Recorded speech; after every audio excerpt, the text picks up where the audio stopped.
Para determinar as constantes, né, essas constantes aqui que aparecem, né, que tem a ver com os contornos, né, a gente vai pegar o corpo, né, vou pegar aqui geral, mas como a simetria que a gente escreveu a solução é cartesiana, né, o corpo a gente vai considerar, por exemplo, com uma forma retangular, né. Então, se eu tenho aqui x, y e z, né, a gente escreve uma caixa de comprimento L, tá? Caixa de comprimento L, tá? L de altura, L aqui no Y e L aqui no X, tá? E aí a gente vai determinar as condições de contorno nessa caixinha aqui, que vai ser o nosso corpo negro, tá? Então veja só, se eu tiver uma superfície, né, eu vou considerar que nessa superfície daqui do corpo não tem uma carga excedente, né? E aí vamos aplicar a lei de Gauss para determinar a continuidade, né? Então se eu tiver um campo aqui passando, né, passando aqui, tá? Né? O campo eletromagnético, né? A gente vai determinar as condições de contorno, né? Usando uma pílula aqui, né? Como se fosse uma pastilha diferencial, né? Com uma área dA aqui bem pequena, né? Então, veja, aplicando a lei de Gauss, né? Não vou ficar entrando em detalhes, porque a nossa conta é grande, é dA, né? A lei de Gauss, isso é a carga interna englobada, né? Se é uma superfície, isso aqui é a integral de sigma, né? Uma área, sigma, dA, né? Onde a área é essa aqui. Isso dividido por epsilon zero, tá? Muito bem. A passagem desse campo aqui, né? Se a gente definir um vetor normal aqui, tá? Ele tem um normal aqui saindo sempre dessa superfície, né? O que a gente vai ter é que o campo interno, né, normal, menos o campo externo, né? Menos aqui mais, tá? Externo, normal, isso daqui é sigma sobre epsilon zero, tá? E se a gente considerar, né? Eu não estou entrando em detalhes, né? Pega em qualquer livro de física básica, você vai ver como é que faz esse detalhe aqui, né? Se eu disser que não existe cargas aqui sobre essa superfície, esse sigma é zero e que o que a gente tem é que o campo interno normal ele é igual ao campo externo normal, né? Certo? É a condição de contorno. Então, como a gente está dizendo que a radiação fica presa aqui, né, a onda eletromagnética fica presa dentro da caixa, significa dizer que o campo externo, né, aqui, né, é zero, ok? E se ele é zero, para que seja contínuo aqui, o interno também tem que ser zero. Então, a gente vai ter as componentes normais, né, sobre as tampas, né, iguais a zero, né? A gente vai adotar essa condição de contorno. A recordar, né, esse tipo de condição a gente inclusive utiliza nas cordas de um violão, né? Se a gente pegar um violão, as duas extremidades, né? Se a gente pegar as duas extremidades, elas estão presas. Então, não existe vibração nas extremidades. Embora exista um padrão vibratório no meio, né, das cordas do violão, né? Nas extremidades, que ele é fixo, né? Ele não vibra, né? A amplitude de oscilação é zero ali naquele ponto, tá? Então, aqui é semelhante. A gente está dizendo que ele vibra no interior, mas nas tampas a componente normal, né? Por exemplo, ó, né? Nessa tampa aqui, né? Quem é a componente normal? É a componente Y, né? Nessa daqui, né? A componente Z, né? Nessa daqui, ó, a componente X, né? E a gente consegue pegar cada tampa a componente normal, né, sobre esse sistema. Então a gente vai adotar essa condição de contorno aí para resolver o nosso problema. Bom, pessoal, só abrindo um breve parêntese sobre aquelas equações diferenciais, tá? Se você tiver a equação, né, do tipo d2 xd x2, né? Igual a menos kx quadrado x, né? Aí você vai solucionar, tá? Então, ó, como eu tinha falado antes, né? X é tipo uma exponencial, né? De um lambda, né? Vamos dizer, lambda x, tá? Aí a gente, por que que isso acontece, né? Porque, como eu tinha falado, eu tenho uma segunda derivada proporcional, aqui é uma constante, à própria função. Então isso sugere uma função exponencial. Substituindo, né, o que a gente vai ter, eu vou resumir aquilo que a gente já fez, né, vai ter um lambda x ao quadrado igual a menos kx quadrado, né? Tem um processo, a gente já fez essa parte aí, só para não delongar. Então, lambda x vai ser mais ou menos i, né, kx, né, onde i, né, i é a raiz de menos 1, tá? Então, a gente tem duas soluções distintas e, portanto, o x, né, o x de x vai ser um ax, né, é elevado a i kx x mais um bx é elevado a menos i kx x, né? Onde esse x aqui menor é um subscrito, tá? E esse x é a variável, ok? Bem, então usando a fórmula de Euler, né? É elevado a i θ igual, vou botar aqui mais ou menos, né?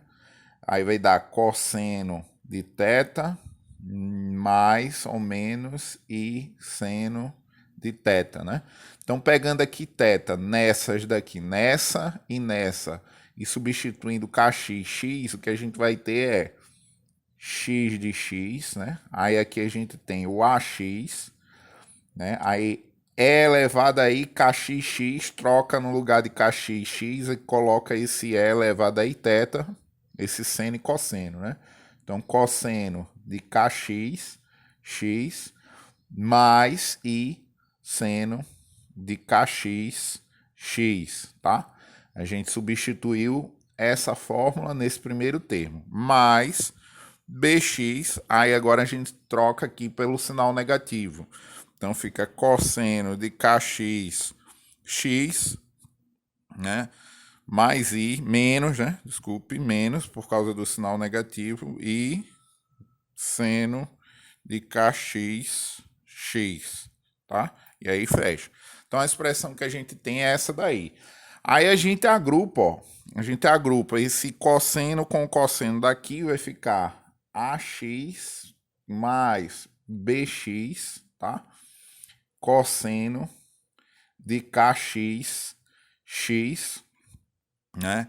E aqui o seno com seno. Então vai ficar mais i ax menos bx seno de kx x, certo? Bom, aí a gente tem uma combinação aqui entre senos e cosseno. Eu posso chamar esse ax mais bx de 1 a 0 x, aí cosseno de kx x, mais um b0 x seno, né, de kx x, ok? Chamou esse aqui de b0, né? E além disso, a gente pode, né, fazendo o seno, né, da soma entre dois termos, transformar essa, né, num xm seno ou cosseno, né, seno ou cosseno de kx x, né, mais um delta de x, né? Esse delta aparece como cosseno. Basta usar, né? Eu vou só escrever aqui, tá? Seno de A mais B, sendo A e B real, é seno de A cosseno de B mais seno de B cosseno de A, tá? Essa fórmula aqui pode ser aplicada aqui, a gente chega numa expressão, né, parecida com essa daqui, tá? Ok? Ou, né, o cosseno da soma também dá, certo? Ó, né? Como tem um mais, né, no cosseno vai ser, né, cosseno de A menos B é igual a cosseno de A, cosseno de B, mais seno de B, seno de A, tá? Essa expressão a gente aplica aqui, que a gente dessa daqui passa nessa. Fica como exercício, eu só abri um pouco mais. Reescrevendo, né, o que a gente já obteve, né, a gente achou que o EX, né, é um E0x, né, aí cosseno de kxx, né, mais um delta x, né, vezes o cosseno de ky, mais um delta y, vezes um cosseno de KZ mais um ΔZ, isso vezes a parte temporal, que é o seno de 2π vezes t, onde ni é a frequência, t é o tempo. Mesma coisa para o y, né? A expressão é similar, porque as equações são similares, né? Então é 0y cosseno. O k é o mesmo, kx, por causa da componente, né? A frequência é a mesma, o número de onda, mais delta x', esse não é igual porque tem a ver com as condições de contorno nas bordas, ky, y, mais delta y', mesma coisa que eu falei do anterior, cosseno de kz mais delta z', seno, né, de 2π t, certo? E a mesma coisa para o z, né, é 0z cosseno de kx mais delta x, duas linhas, cosseno de ky mais delta y, duas linhas, cosseno de kz, né, mais delta z, duas linhas, seno de 2π t, certo? Essa aí é a solução da equação diferencial, né? Essas aqui são as componentes do campo elétrico, né? É x chapéu mais y chapéu mais z chapéu, né? E a equação diferencial, só relembrando, né? Laplaciano de E igual a 1 sobre c quadrado d2 dt2 de E vetor, tá? A mesma coisa acontece para o B, então a gente vai resolver para o campo elétrico, a solução para o campo magnético é similar, tá? Então a gente não vai resolver essa daí, a mesma equação diferencial, solução similar, né? Vai mudar um pouquinho a condição de contorno, mas quando você encontrar as equações de módulos, dá a mesma coisa, né? Então encontrou para essa, você multiplica por 2, porque tem o modo elétrico e o modo magnético, né, estacionário lá dentro da cavidade. Das condições de contorno, né? A gente considerou o caso particular em que não tem cargas aqui na superfície, tá? Então, nas tampas, né? Nas tampas, a componente normal do campo elétrico, tá? Elas vão zerar, né? Para garantir um nó aqui nessas tampas para a onda estacionária, tá? Então, vamos lá, né? Ó, aqui, ó, nós temos, por exemplo, a componente normal sendo z, nós temos este plano aqui superior, que é z igual a L, e o plano inferior, que é z igual a zero. A mesma coisa acontece para o x, ó, x, né? Desculpe, y igual a zero nessa tampa daqui o y é igual a L. E a mesma coisa, né? Para o x, aqui, ó. X aqui atrás é zero, para x igual a zero, né? O campo elétrico normal na direção x é zero aqui. E a componente aqui do campo na direção x é zero, e esse plano aqui é caracterizado, né, por x igual a L. Então vamos substituir essas condições para encontrar, né, essas constantes aqui, né, de fase dentro desse sistema, bem como essas frequências espaciais que estão associadas ao número de onda. Eu vou só desenhar bem pequena aqui as tampas, né, para a gente lembrar, tá? A caixinha, tá aqui, a caixinha, né? E aí, ó, eu vou fazer aqui, ó, tem x, y, z. Vamos fazer para a componente x, né? Então, x é igual a zero, se x igual a zero e x igual a L. Então, substituindo isso nesta daqui, o que a gente tem, né? A gente tem, por exemplo, para x, né? Para x igual a zero, né? Então, a gente tem que x, né? X é igual a zero, né? Se x igual a zero, então a gente coloca x igual a zero, vai sobrar, né, cosseno de delta x, tá? Essas aqui dependem de y, z e t, então a única que vai contribuir para o x é essa daqui, porque elas são separadas. Então isso aqui igual a zero. Obviamente, né, isso é uma equação trigonométrica, as soluções são infinitas, né?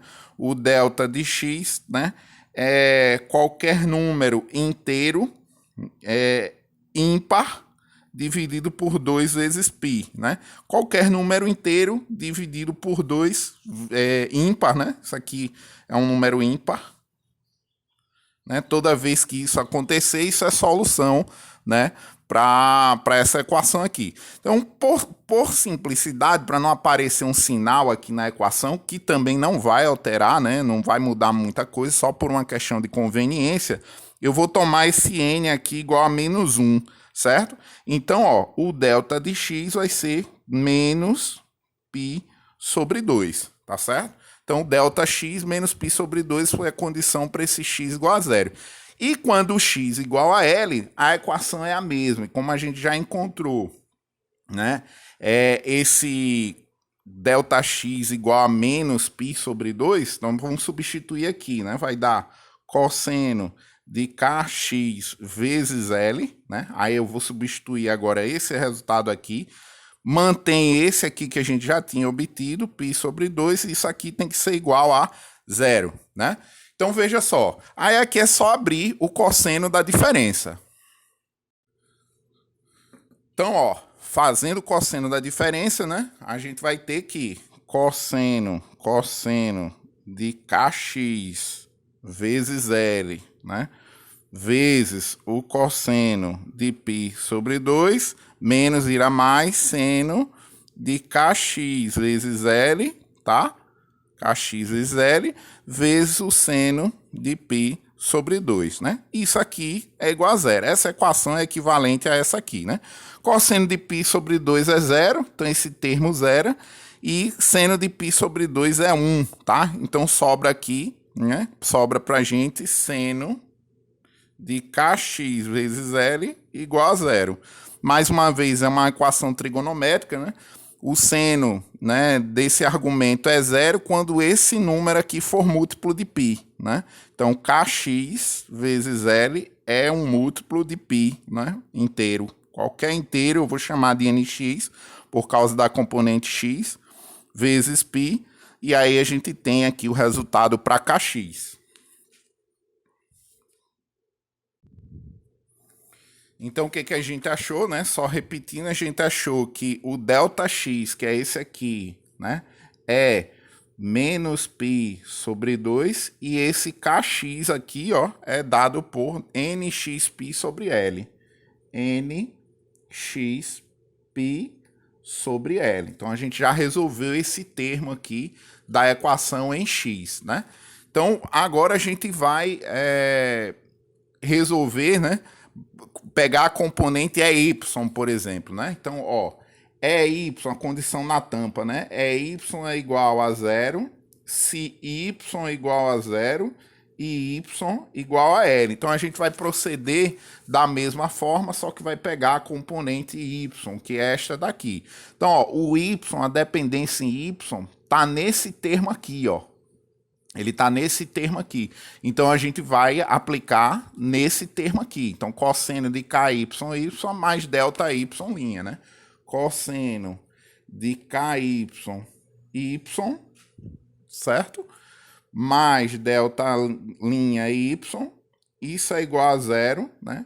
Se ou x ou y igual a zero, ou y igual a L.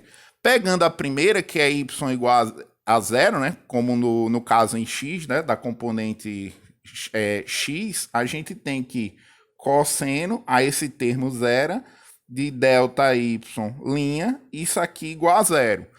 Como antes, né? Qualquer múltiplo ímpar de π sobre 2 zera essa equação, né? A solução geral é n ímpar de π sobre 2, né? O delta y, tá? Linha, tá? Então, por simplicidade, eu vou pegar esse ni menos 1. Então, o delta y vai ser menos π sobre 2, que zera essa equação aqui. Então, eu poderia pegar qualquer uma dessas aqui, né? Sendo ni ímpar, mas eu vou escolher uma em particular, né? Porque a gente quer calcular os modos, né? E não todas as possíveis soluções da equação diferencial que vão resultar no mesmo, né? Na mesma contagem de modos, tá? Pegando a mesma equação, né? Agora já determinado que esse ΔY', desculpe, ΔY' é menos π sobre 2, então a gente tem que cosseno de KY. KY vezes, agora no caso y igual a L, tá?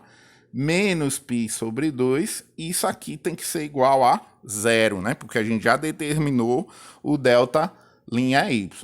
Então, ó, aí abre essa expressão, cosseno, né? De KY, né? O cosseno da diferença, né? Vezes o cosseno de π sobre 2, mais cosseno, né?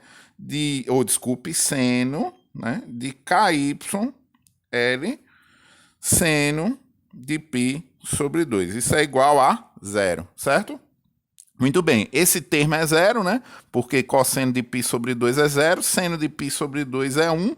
Então, sobra seno de KY vezes L igual a 0.